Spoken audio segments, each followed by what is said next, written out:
يا هلا وغلا بكل اخواتي الموجودين هنا، مرحبا اساطير في فيديو جديد وشعارنا الجديد. احنا جينا، الله ينور علينا. ويلا بينا نشوف فيديو النهاردة بيتكلم عن ايه. فيديو النهاردة فيه خدع اسطورية هنجربها مع بعض، هتفيدك جدا جدا، مستحيل انك تعرفها. خدع هتفيدك في السكواد وفي الكلاش سكواد وفي الرانكت وفي كل حاجة، خدع اسطورية. ولكن قبل ما ادخل في الخدعة بتاعت النهاردة، ما تنسوش اللايك والاشتراك وتفعيل زر الجرس. ويلا بينا نشوف الخدعة اللي معانا النهاردة، هتبهرك صدقني.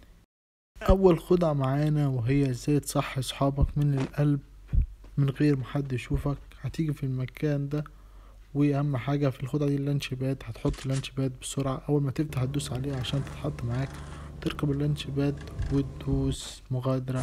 هتلاقي نفسك دخلت جوه المبنى، وتروح على القلب اللي هناك ده جاري وتنتظر السيطرة على تصحي نقطة صحابك. الإنعاش. واتحدى اي حد يعرف يجيبك، انت كده هتصحيهم وبكل سهولة ومن غير ما حد يضرب عليك او حد يشوفك اصلا.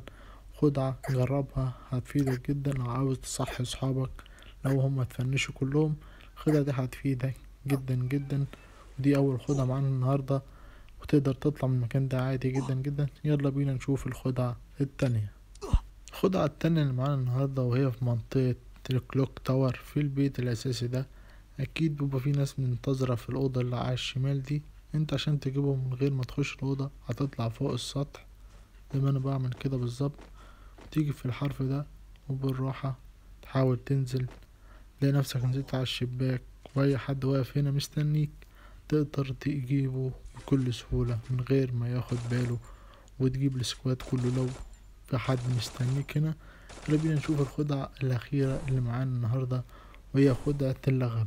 اللغم فيه طريقة عبقرية تقدر تستخدمها.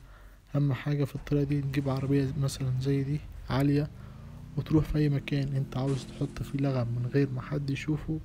يعني مثلا أحطه على الباب ده عشان ناس كتير بتخش البيت ده بقى عشان تصحي أصحابهم. هتحطها في المكان دي العربية وتنزل منها وتركب فوق العربية زي ما انت شايف كده، وتحط اللغم. اول ما تحطه تركب العربية وتمشي على طول عشان اللغم ما يتفجرش فيك.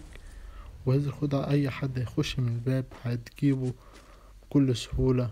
زي ما انت شايف كده اللغم مش باين اصلا، مفيش حد هياخد باله منه نهائي.